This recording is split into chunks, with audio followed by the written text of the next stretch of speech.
Welcome to the Title I Part A Program Documentation Tips Training. My name is Erin Sedeth, and I'm the Branch Manager for the Title I Part A Support and Improvement Branch at the Kentucky Department of Education.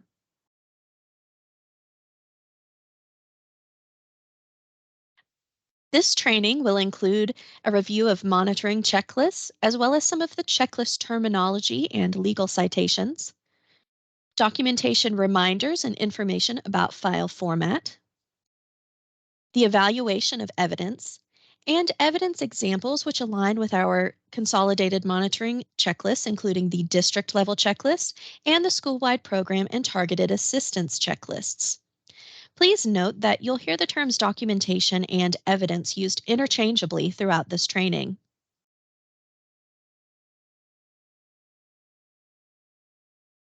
The Title I Part A monitoring checklists are available on the Title I Part A Documents and Resources webpage, and we have checklists for the following: desk monitoring, a district level consolidated monitoring checklist, and consolidated monitoring checklists for schools operating school-wide programs, as well as schools operating targeted assistance programs.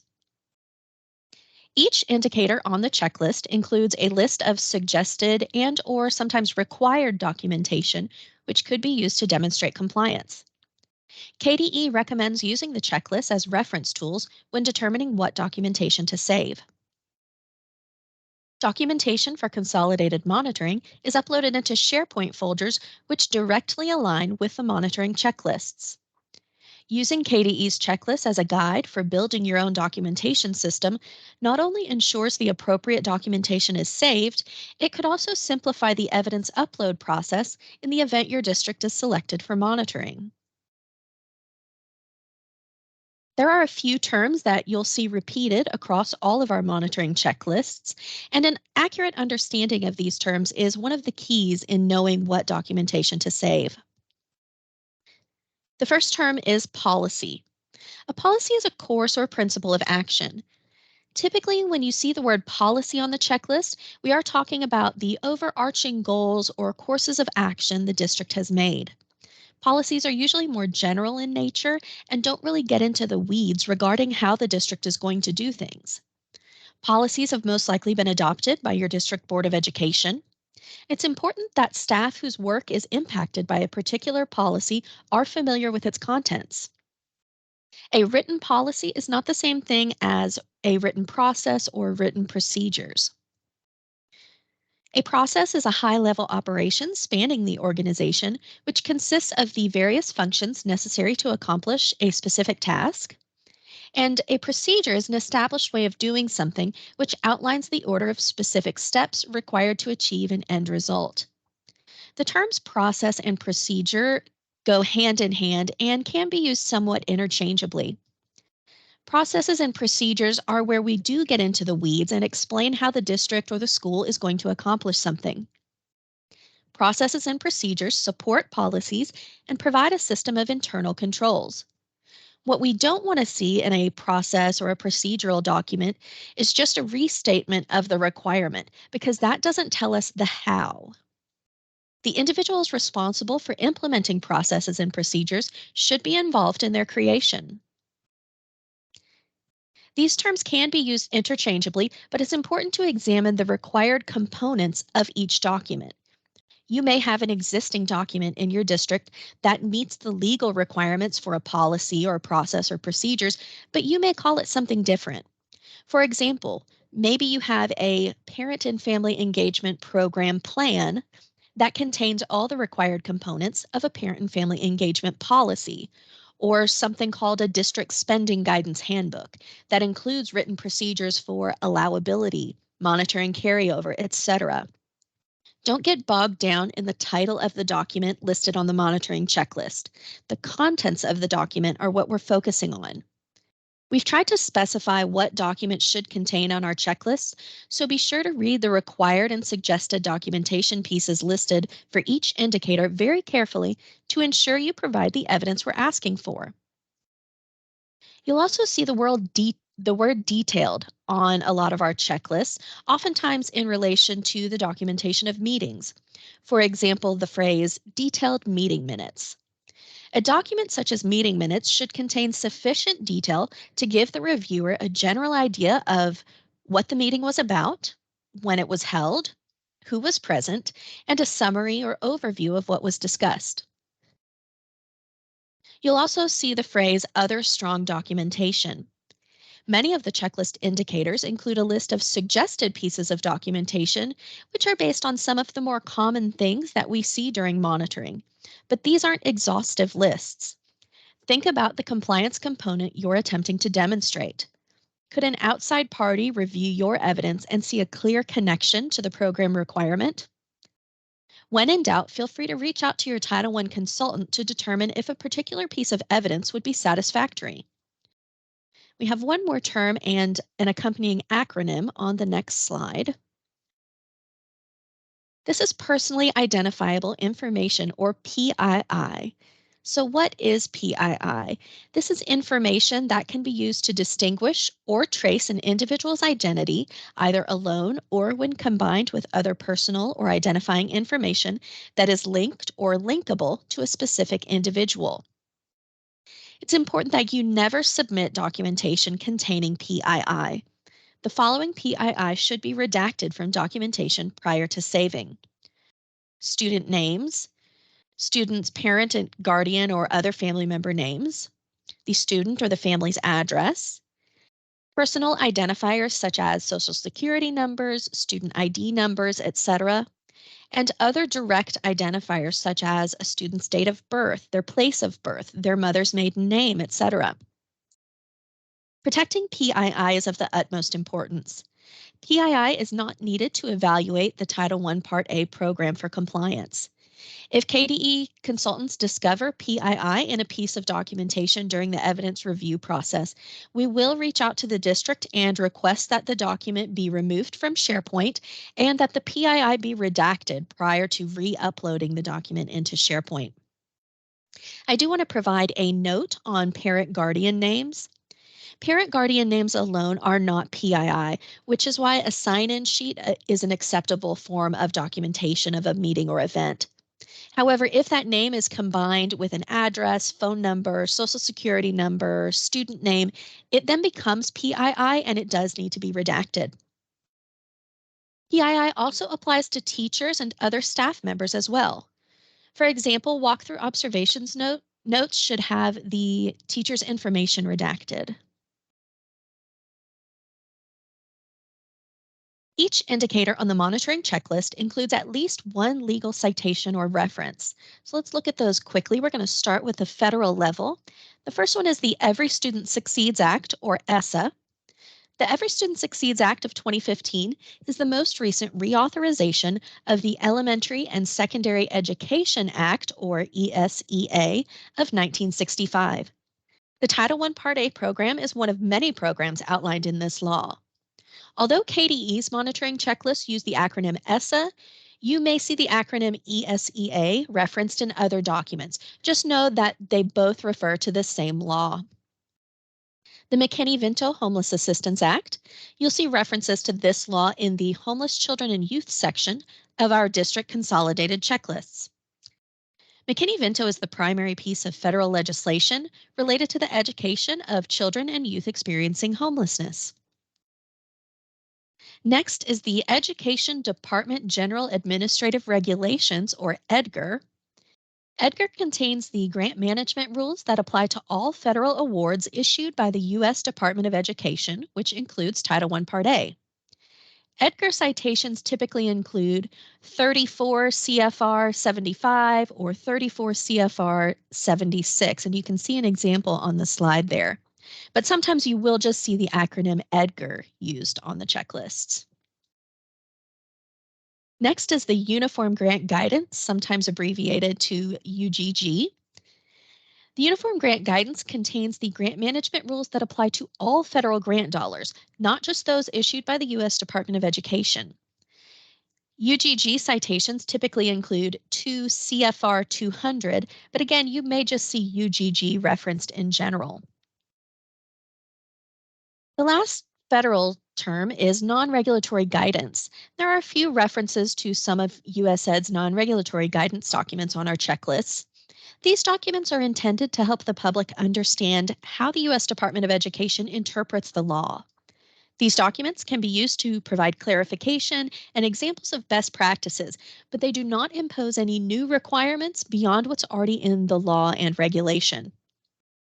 Moving on to the state level, although Title I Part A is a federal grant, there are some state laws and regulations that do tie into our requirements.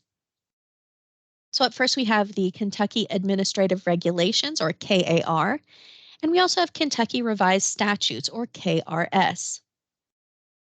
And whenever possible on our checklist, we like to include links to various KDE web pages and other resources whenever possible. Districts selected for monitoring are instructed to provide KDE with approximately 1 to 2 pieces of relevant documentation for each indicator on the checklist. Now, there are some instances in which the same 1 to 2 pieces of documentation may address several indicators, and other indicators which may need 3 or 4 pieces of documentation. The important thing to remember is quality over quantity. More pieces of evidence does not automatically mean stronger documentation of compliance. For example, if a school discusses Title I in relation to the Comprehensive School Improvement Plan at the monthly leadership meeting, it's not necessary to submit detailed meeting minutes for every month. Minutes from 1 to 2 meetings would suffice. KDE may request additional pieces of evidence on an as-needed basis. Unless otherwise specified on the checklist, only documentation for the current school year should be submitted to KDE. If you're selected for monitoring, be sure to upload all evidence no later than 2 weeks prior to your monitoring visit to ensure KDE has ample time to review and possibly reach out with any follow-up questions. Depending on the type of monitoring, whether it's desk or consolidated, districts have between 6 to 8 weeks to gather and submit evidence to KDE. Title I is a big program with a lot of requirements, and even when you're limiting yourself to 1 to 2 pieces of evidence per indicator, we are still talking about a lot of evidence. Establishing a documentation process in your district prior to being selected for monitoring will help you locate the appropriate documents within the allotted time frame. Contact KDE with any questions regarding suggested or required documentation listed on the monitoring checklists. And if you've been selected for monitoring, you can always reach out to the Title I team lead responsible for the monitoring visit, as well as your district's assigned Title I consultant.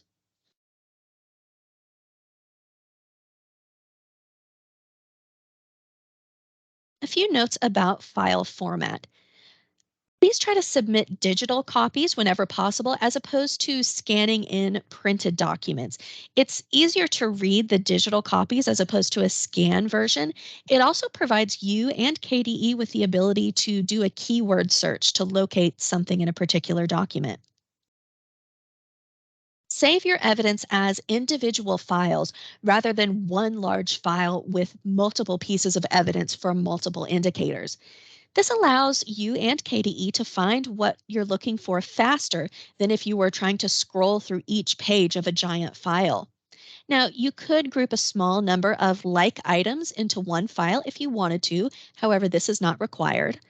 For example, the annual meeting invitation, accompanying sign-in sheet, and a copy of the PowerPoint slides that were shared with parents at the annual meeting could be combined into one file documenting Title I annual meeting compliance. What we wouldn't want is for all of the evidence for every parent and family engagement indicator to be combined into one giant file. It's important to assign clear names to each file, which provide the reviewer with a general idea of the contents without having to open the file. This also allows KDE staff to locate the documents faster during the review process. Sometimes different components of one document may address multiple indicators, and we may need to refer back to something that we've previously reviewed, which is a lot easier to do if the file name provides a clear indication of what the document is. Refrain from submitting links to documents stored in an online storage space, such as a Google Drive. There are several reasons for this requirement.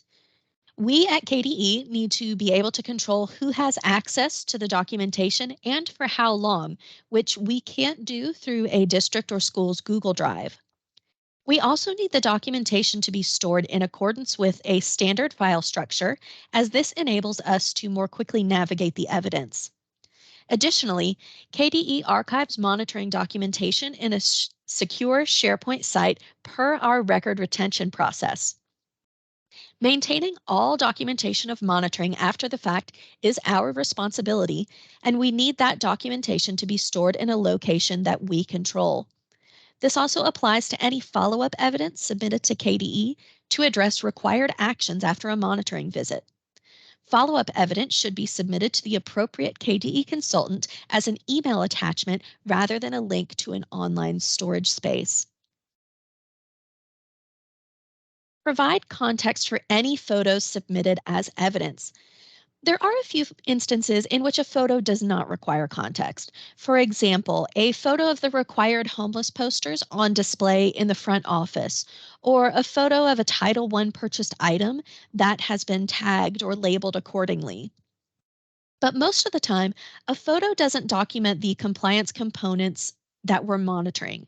For example, photos from an event don't document how the event was advertised, what information was shared, who was in attendance, etc. In the event that you do have a photo you feel demonstrates compliance, I would recommend pasting that photo into, say, a Word document and just providing a very brief accompanying narrative just to give the reviewer a little more context for the photo. KDE consultants have access to the Cognia Continuous Improvement Platform, as well as the Grant Management Application and Planning, or GMAP system. Some of the documentation listed on the checklist are items that KDE already has access to, and therefore it's not necessary for the district or school to upload these items into SharePoint. The needs assessment, comprehensive district and school improvement plans, or CDIPs and CSIPs, and your district and school professional development plans, these are all in the Cognia platform, which we have access to. The Title I Part A application, consultation packets completed with private schools, as well as the approved comparability report are all found in GMAP.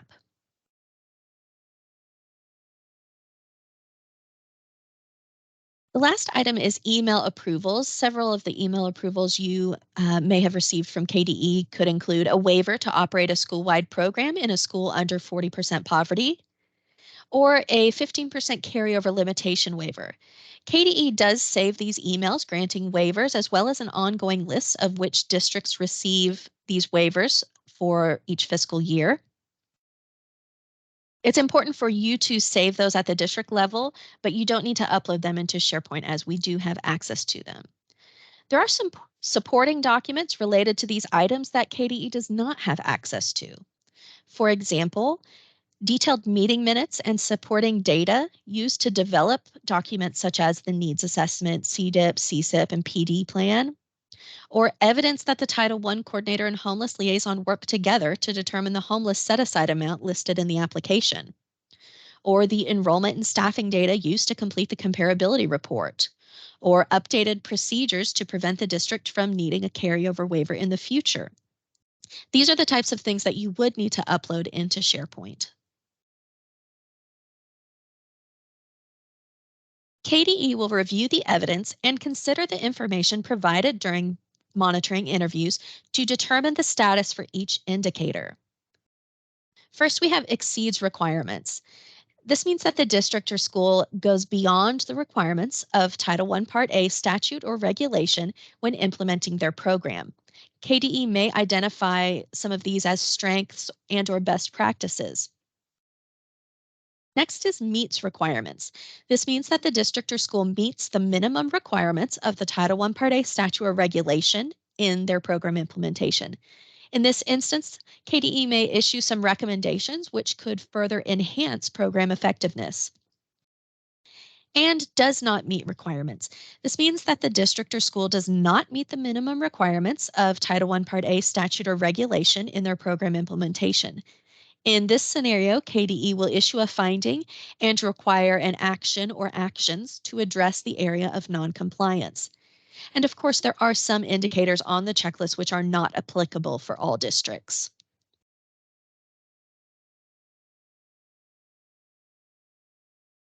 Next, we're going to take a high-level look at the checklist indicators and the type of evidence that could be provided. We're going to start with the District Consolidated Monitoring Checklist. There's a slide for each section of the checklist with a very brief summary of the compliance areas we're looking for. Now, I'm not going to read through all of the text on the slide, but rather explain the type of documentation that could be provided. The title of each slide matches the title of each section of the monitoring checklist. The bulleted items on the slide come from the indicators within that section to show all of the indicators grouped together on one slide. The indicators have been summarized to fit on a single slide, but between the information on the slide and the information that I will be sharing will cover all aspects of these indicators. Eligible public schools and allocations. So as I just mentioned, the title of this slide aligns with the first section of the District Consolidated Monitoring Checklist. The bulleted list includes all of the indicators in that section. Several of these indicators could be addressed with something like detailed meeting minutes. Do you have meetings where you discuss things like the allocation of funds, transition activities, discipline data, etc.? Consider how you document those meetings and whether or not that method provides adequate detail to demonstrate compliance. What about evidence of supports provided for inexperienced teachers? Many districts have a mentor program to pair new teachers with more experienced teachers. Have professional development opportunities been identified for ineffective or out of field teachers? How does your district gather stakeholder feedback on the CDIP? Are there any surveys used? Is there evidence that the survey results were reviewed and discussed when developing the CDIP? Verifying the accuracy of the enrollment and low income numbers is done using a specific report from Infinite Campus, and the monitoring checklist specifies which report that is. Consultants will also compare the amounts allocated for each school on the PPA or per pupil amount page in GMAP with the total amounts budgeted for each school on the Munis budget report.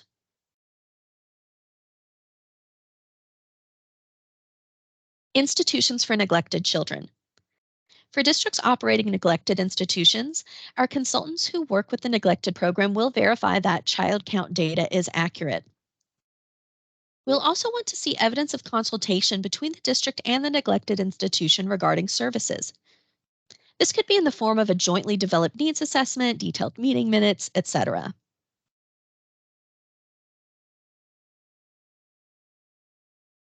Foster children and youth. The district should be able to provide enrollment policies regarding the enrollment of foster children and youth. During the interview, the foster care point of contact should be able to speak to these policies and their implementation. The district may also have developed written procedures for the enrollment of foster children and provided the appropriate staff with training on these procedures. Although not required, written procedures and related trainings would speak to the district's commitment to implement this requirement with fidelity. The written transportation agreement is different than the enrollment policy. This document outlines how transportation will be provided, arranged, and funded for the duration of a child's time in foster care. As stated on the slide, this document is created with the local child welfare agency, and there should be evidence of that collaboration. For example, meeting minutes, email correspondence, etc. The checklist contains more details on this requirement as well as a link to a guidance document. Homeless children and youth.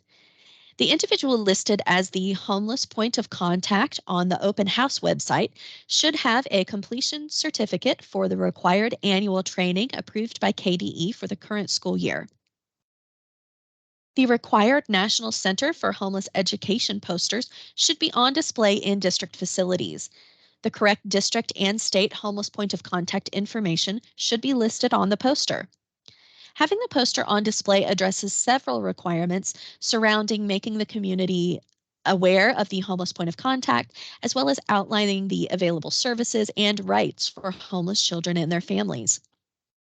KDE will look for the posters while on site. However, the district may also want to submit photos of the posters on display throughout the community.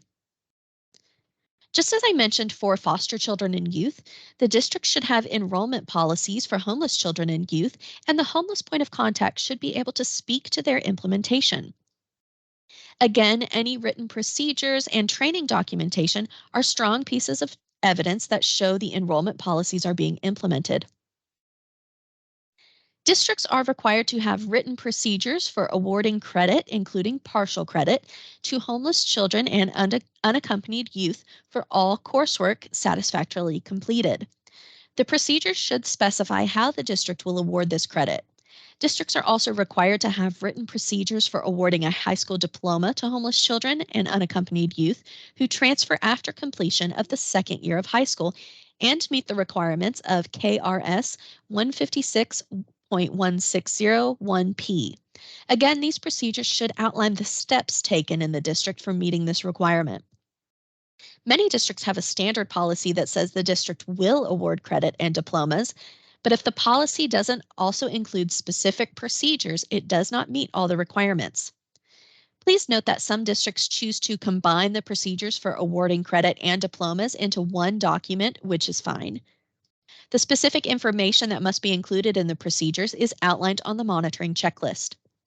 For additional information regarding policies and procedures related to homeless students and their families, contact our state homeless liaison. The contact information is available on KDE's homeless education webpage, and a link to that webpage is going to be provided at the end of this presentation. We've already referenced the required annual training for homeless points of contact, but what about other training and professional development the individual completes? What about any trainings that they provide to staff? Are there sign-in sheets, summaries of the information shared, etc., for those trainings? What evidence do you have of the services provided to homeless children and their families? For example, email correspondence setting up services with all PII redacted, of course. This is also something that can be discussed on site if the district is unable to redact all of the PII from a particular document. KDE will check to see that the amount budgeted for homeless children and youth in the Munis budget report aligns with the amount reserved on the GMAP district set-aside page. We'll also check to make sure that the funds are being spent on the needs of currently identified students. Receipts, invoices, purchase orders, needs assessment, email correspondence are all examples of documentation to support this requirement. Added steps in the district's written allowability or purchasing procedures, which we will discuss shortly, to ensure that homeless funds are spent appropriately would serve as additional documentation. English learners. The district should be providing outreach to parents of English learners students to inform them of how they can be involved in their child's education, assist their children in attaining English proficiency, and achieve at high levels and meet state standards. This outreach is above and beyond the outreach and engagement required for all parents of participating Title I students. Evidence of meetings and collaboration between the Title I coordinator and the EL or Title III coordinator to identify needs, as well as evidence of events such as invitations, materials, sign-in sheets, etc., are acceptable forms of documentation. Parents must be notified annually of their child's initial or continued identification as an English learner within a set time frame. The specific information which must be included in the notification letter, along with a link to a template notification letter, is available on the monitoring checklist. The district should upload 1 to 2 dated notification letters with PII redacted to demonstrate compliance. For districts which have reserved funds for English learners students, KDE can review the district's LAU plan, which is available in Cognia, to ensure that any services and materials paid for with Title I funds are supplemental to the district's core English learner program. Parent and family engagement. Districts must upload a copy of their parent and family engagement policy and evidence it was developed jointly with parents. Please note that ESSA requires the policy outline how the district will meet the requirements. It may be beneficial to think of this policy as a parent and family engagement plan or parent engagement procedures. A KDE policy checklist is linked on the monitoring checklist.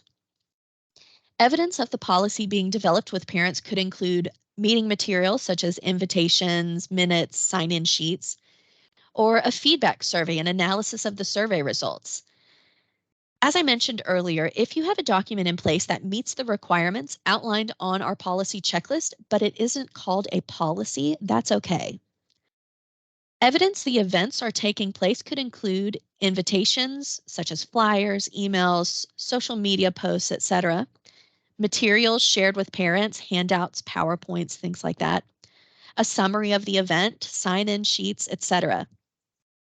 Now, in many districts, the majority of the events take place at the school, in which case the documentation will be saved in the school level folders. However, the district is responsible for ensuring that the events are occurring and that the events meet the program intent of helping parents engage in their children's education, as opposed to events that would be considered entertainment. Surveys are a popular way to obtain feedback and evaluate parent and family engagement programs. As I mentioned a minute ago, you should also have documentation that the results were reviewed and analyzed by the appropriate people. For example, meeting materials documenting the discussion of the results and changes made to the program based on feedback. Parents can participate in conversations about spending parent and family engagement funds in a meeting or provide feedback through a survey. KDE consultants will check to see that the appropriate amount for parent and family engagement is budgeted in Munis and that at least 90% of that allocation has been budgeted at the school level. Now, you'll notice on the slide that it says as applicable. The 1% reservation for parent and family engagement is only required for districts with Title I Part A allocations over $500,000. We'll also review Munis to ensure expenditures were allowable for any districts reserving parent and family engagement funds. For example, making sure that items such as meals, t-shirts, etc. weren't purchased. I previously referenced procedures for allowability of purchases. Incorporating some reminders about parent and family engagement spending into those procedures would be another possible piece of evidence. Districts may inform parents of the right to request the policy on testing or teacher qualifications through a letter. The letter may be sent as a standalone document or incorporated into a handbook with other information, as well as posted on the district's website. District level program design and effectiveness. Evidence of collaboration and coordination with other programs such as Titles 2, 3, 4, 5, IDEA, career and technical education, homeless education, etc., typically includes minutes and materials. You may also have evidence of an event hosted jointly with another program, such as an EL parent outreach event held by Title I and Title III.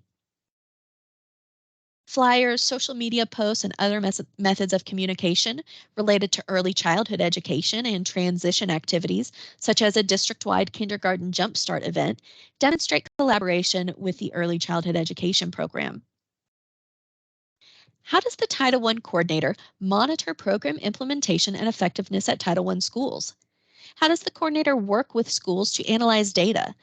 Do you use a guiding document such as a 30, 60, 90-day plan or a Plan, Do, Study, Act or PDSA that could be provided as evidence? What about meetings between the coordinator and principals? Now, this could refer to more formal meetings with all the Title I principals, in which case you probably have an agenda, minutes, etc. Or it could be a one-on-one meeting, in which case a follow-up email summarizing the discussion and any next steps would help document compliance. Can the district verify that all teachers and paraeducators meet qualification requirements?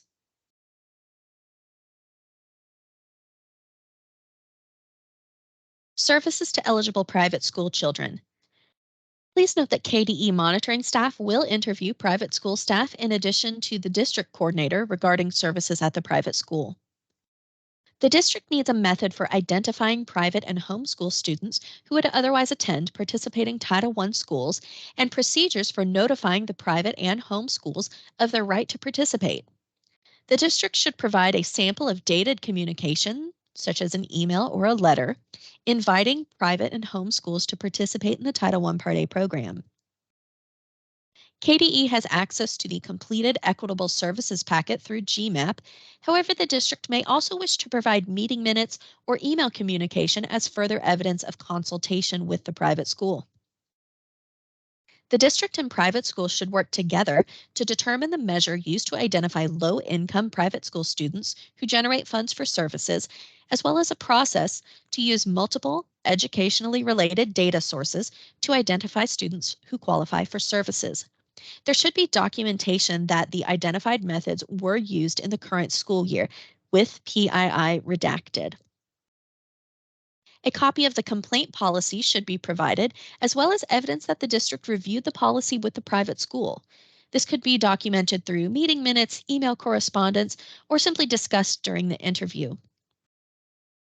The evidence provided to demonstrate that the services outlined in the consultation packet are being provided as agreed upon will vary depending on the type of service being provided.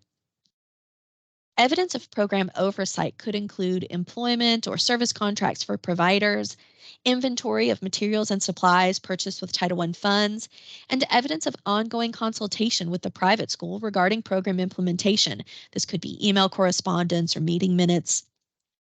If the district has reserved funds to cover administrative costs in GMAP, KDE will compare the amount in GMAP to the MUNIS budget to ensure alignment. Personnel employed by the district to provide services to private school students must meet educational qualification requirements. If services are being provided by a paraeducator, there should be evidence such as a schedule showing that the paraeducator works under the direct supervision of a district-employed teacher. Time and effort documentation for district-employed staff providing services should also be provided. For example, something like a personnel activity report or PAR. This documentation should align with the district's written time and effort procedures. If the district contracts with a third party to provide services at the private school, a copy of the request for application or RFA should also be provided. Professional learning attendance documentation, such as registration documentation, sign-in sheets, etc., for private school teachers of participating students, as well as district-employed staff providing services at the private school, should be provided as applicable. The district should provide samples of communication between the private school service providers and parents of participating students with PII redacted, as well as examples of any parent and family engagement activities or services provided. A sample of signed school family compacts should also be provided. Documentation such as meeting minutes, email correspondence, etc., showing that the services, materials, and equipment being used with the students have been discussed should also be provided. Fiscal management. This is the last section of the district monitoring checklist. Some of the documentation for this section is going to be more specific than in the previous sections. We compare your approved Title I GMAP application budget to the current year MUNIS budget. Specifically, we look at a month-to-date MUNIS with purchase order level detail. We look to make sure that the budget object codes as well as the amounts align between GMAP and MUNIS. We also check to make sure the amounts budgeted for each school in MUNIS align with the per pupil amount page in GMAP. Not all districts are required to have a supplement not supplant methodology, but for those of you who are required to have one, you must provide KDE with the methodology narrative explaining how state and local funds are allocated in a Title I neutral manner and documentation showing real calculations to prove that the methodology was followed for the current school year.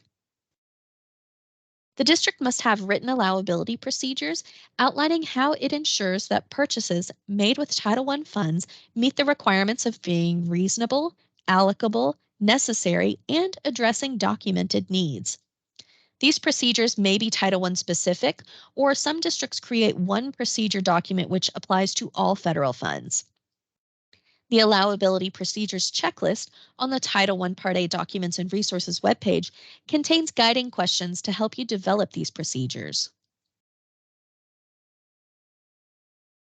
Non-consumable assets which have a useful life of more than 1 year, such as books, calculators, computing devices such as laptops, etc., purchased with Title I funds must be safeguarded to help prevent loss, damage, and theft, as well as ensure the items are used for authorized purposes.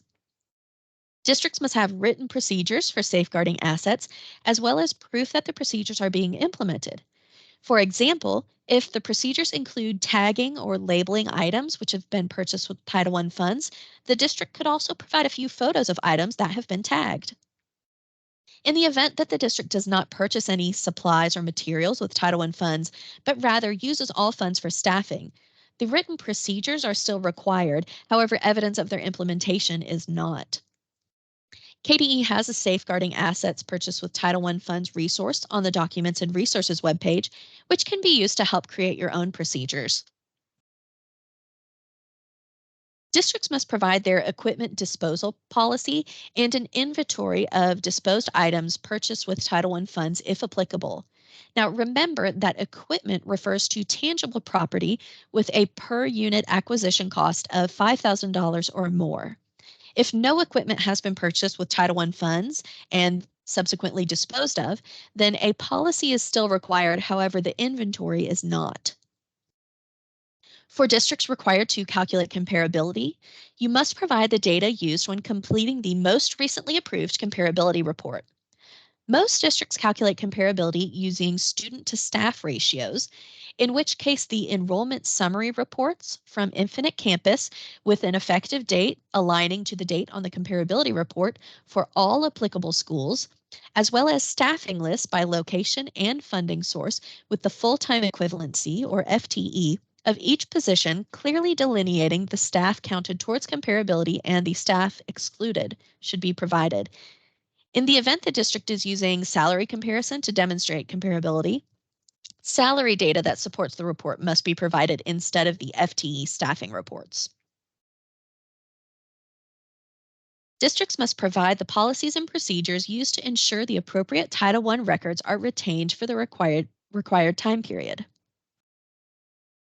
Districts must have written procedures for monitoring the timely expenditure of funds in order to meet the 15% carryover limitation requirement and evidence the procedures are being implemented. For example, if the procedures reference a monthly email from the finance officer to each Title I school principal reminding them of their remaining balance, the district could include a copy of that email in their documentation. The Title I carryover information document on our Documents and Resources webpage provides a detailed explanation of the carryover limitation, as well as guiding questions which could be used in the creation of written procedures. Evidence that the 15% carryover limitation was met for the previous year's funds, or evidence that a carryover limitation was requested and approved by KDE must be provided. This includes a Munis budget report for the previous fiscal year for the 15-month initial award period, which will be July 1st of the year the grant began through September 30th of the following year. If the district requested and received a carryover limitation waiver, a copy of that email should be saved at the district level and can be accessed by KDE. In addition to checking the carryover percentage, KDE will look specifically at the spending for the homeless set-aside, parent and family engagement funds, if required, and/or services for eligible private school children. The majority or all of these funds are intended to be spent during the fiscal year in which they are generated. In the event any funds have been carried over, KDE will check to make sure that the funds are still being used for those purposes, specifically that no funds have been removed and allocated to other purposes. Districts must provide written procedures for documenting the time and effort of staff paid fully or partially from Title I. Just like all procedures referenced in this training, the time and effort procedures must be district specific. Please refer to the monitoring checklist for a list of specific instructions which must be included in the procedures. If the district is paying any staff with Title I funds, a sample of completed time and effort procedures for those staff should be provided. For example, many districts use forms such as semi-annual certifications or personnel activity reports. Districts not paying any staff with Title I funds must provide written procedures but no supporting documentation. For districts required to complete an annual financial audit, the audit should be free of Title I findings for the past 2 years. If the district paid for the audit using Title I funds, proof must be provided that only the Title I portion of the audit was charged to the grant. Finally, written procedures for the receipt and resolution of complaints related to Title I Part A must be provided. Now, I mentioned a lot of written procedures in this section. Some districts prefer to create something like a fiscal management manual or handbook that keeps all those procedures in one place. That would be an example of an instance in which one file demonstrates compliance for multiple indicators.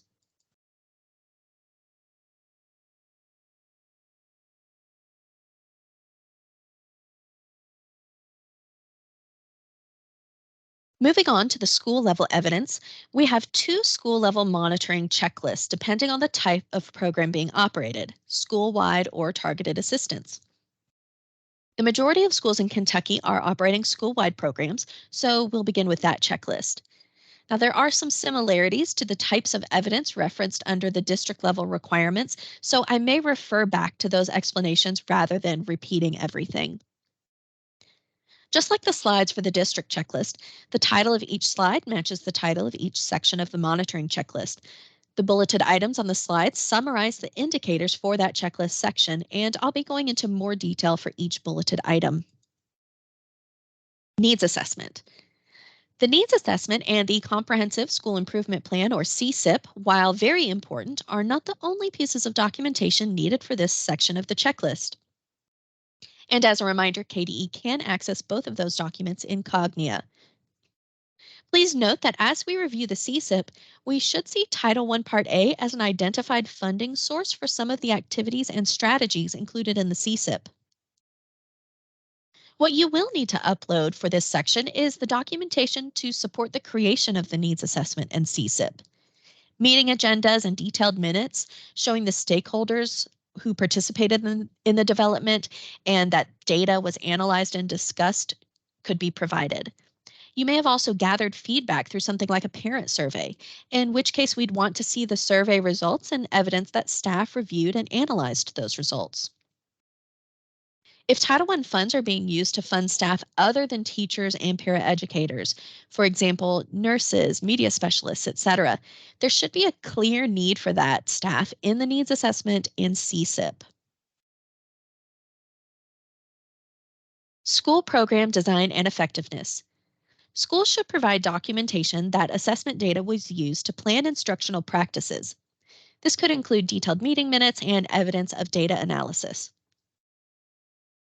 Data analysis used to inform the Title I program is not a one-time thing. Schools should be reviewing program implementation on a regular basis and making adjustments as needed. Again, this evidence will most likely include detailed meeting minutes and evidence of data analysis. The school should provide documentation that paraeducators with instructional duties in a Title I program work under the supervision of a certified teacher.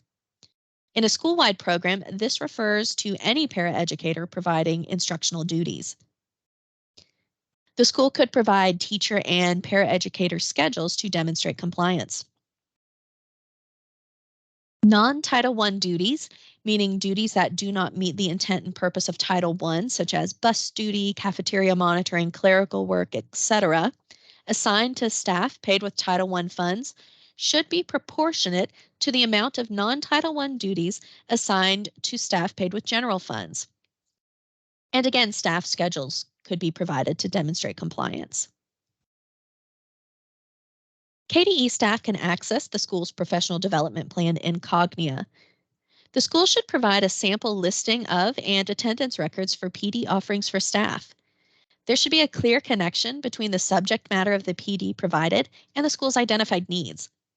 There should also be evidence that the implementation of strategies learned during PD are being implemented.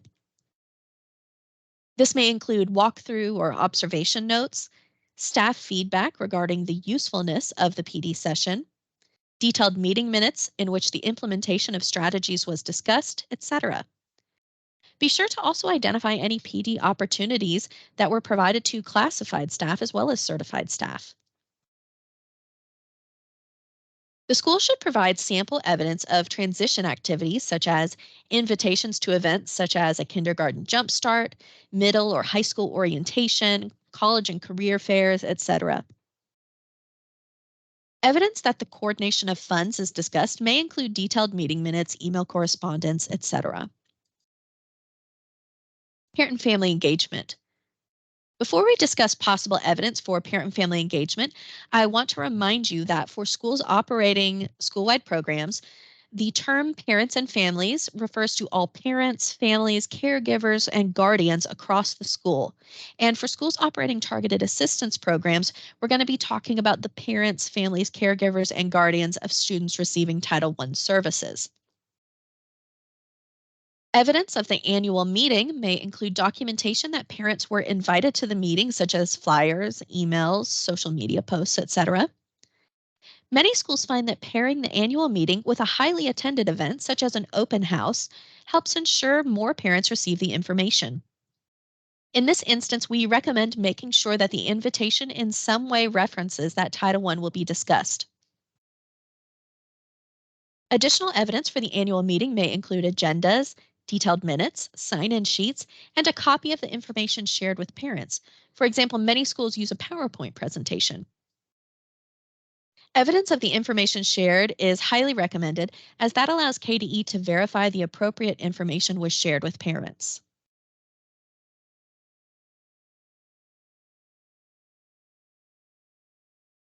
Involving parents in planning the parent and family engagement program may include gathering and analyzing survey data about the types of events parents would like to see or meetings to discuss plans for the program. Some schools may have a parent advisory council that handles this type of thing, or it may be discussed during school-based decision making or SBDM council meetings. It's important to remember that all parents have a right to participate in the parent and family engagement program planning process. The advisory council may review the survey feedback provided by all parents, or the invitation to participate in the SBDM meeting should be extended to all parents. We want to make sure that everyone has the opportunity to make their voice heard. Similar to the district parent and family engagement policy I referenced a few minutes ago, schools must submit the written parent and family engagement policy outlining how the school will meet ESSA requirements and evidence that the policy was developed jointly with parents. We do have a school parent and family engagement policy checklist on our Documents and Resources webpage that can be used to guide the policy creation. Evidence of joint development with parents could include meeting invitations and minutes, a document with tracked changes, etc. Evidence the events are taking place could include invitations such as flyers, emails, and social media posts, materials shared with parents, a summary of the event, sign-in sheets, etc. And remember, these events need to meet the intent of the Title I program and be designed to help parents engage and participate in their children's education. Evidence of social or entertainment events does not need to be provided as those events do not meet program intent and should not be paid for with Title I funds. Instead, focus on educational events tied to addressing student needs. The written school family compact is similar to the policy. In fact, some schools opt to combine both into one document, which is fine. This document outlines the responsibilities of all parties, the school, the parent, and the student, in helping the student meet high academic standards. Now, just like the policy, evidence that this document was developed jointly with parents must be provided. Additionally, KDE requires the compact be signed by applicable parties. The school should upload a sample signed copy of the compact along with evidence it was developed with parents. And we do have a compact checklist available on our Documents and Resources webpage. For elementary schools, ESSA requires the compact be discussed in relation to the individual child's achievement during at least one parent-teacher conference. Compliance may be demonstrated through conference invitations that specifically reference how the compact will be discussed, emails to teachers reminding them of how to discuss the compact during the conference, or a conference sign-in sheet where parents also check a box indicating the compact was discussed in relation to their child's achievement. If any students have been taught for 4 consecutive weeks by a teacher not meeting state certification standards, the school should provide a copy of the notification letter that was sent to parents.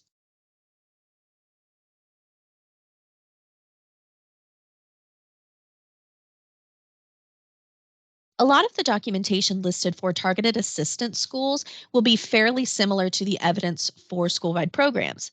The main difference being that in a school-wide program, you're identifying the needs of the entire school and using your funds to improve the school as a whole, whereas a targeted assistance program focuses in on the needs of the most at-risk students and funds are spent on those specific students. As I mentioned for the other checklists, the information on each slide is a summary of the indicators for each section of the checklist. And again, I will be going into additional detail on each slide. Needs assessment and selection of students. KDE staff will review the school's needs assessment and CSIP, just as they do for school-wide programs.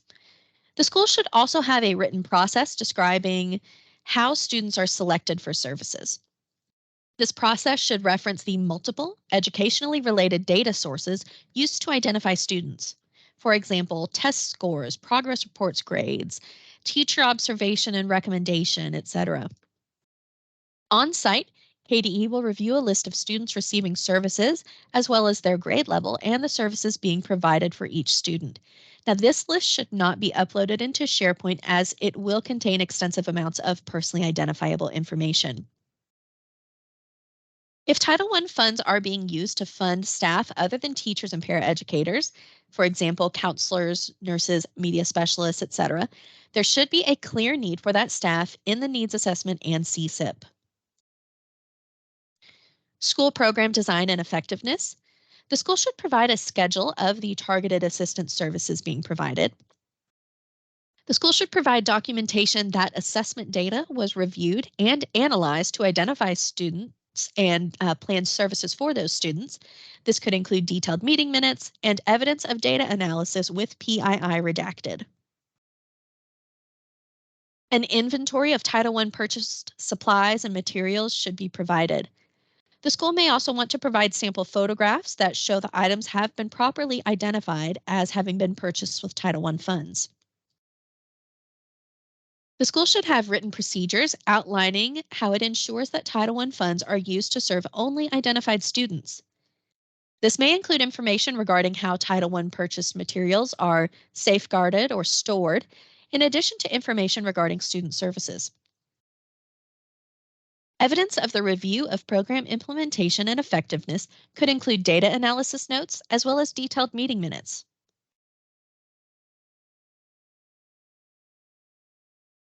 The school should provide a sample listing of and attendance records for PD offerings for Title I paid staff.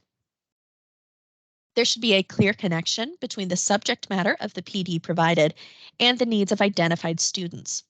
There should also be evidence that the implementation of strategies learned during the PD are being implemented. Schedules for paraeducators paid with Title I funds should be provided to ensure they work under the direct supervision of a certified teacher and provide limited non-Title I duties.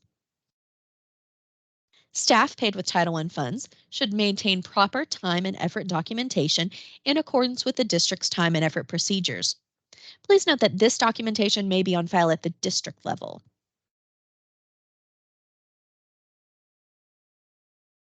Evidence that the coordination of funds is discussed may include detailed meeting minutes, email correspondence, etc. Parent and family engagement. The parent-family engagement requirements for targeted assistance schools are the same as the requirements for schools operating school-wide programs. As I mentioned before, the only difference is that in a school-wide program, the requirements apply to parents of all students, and in a targeted assistance program, the requirements apply only to parents of participating students. Some final thoughts as we wrap up this training video. Be sure to read through the monitoring checklist carefully to ensure you understand what documentation should be saved. Consider developing standard procedures for how documentation will be saved throughout your district. Always reach out to KDE for further clarification. Be sure to visit the Title I Part A Documents and Resources webpage to access the resources referenced throughout this training. And contact the State Homeless Education Liaison listed on the Education for Homeless Children and Youth webpage for additional information on the policies and procedures related to homeless students and their families. Feel free to reach out to me or any Title I consultant with questions regarding program documentation. Thank you.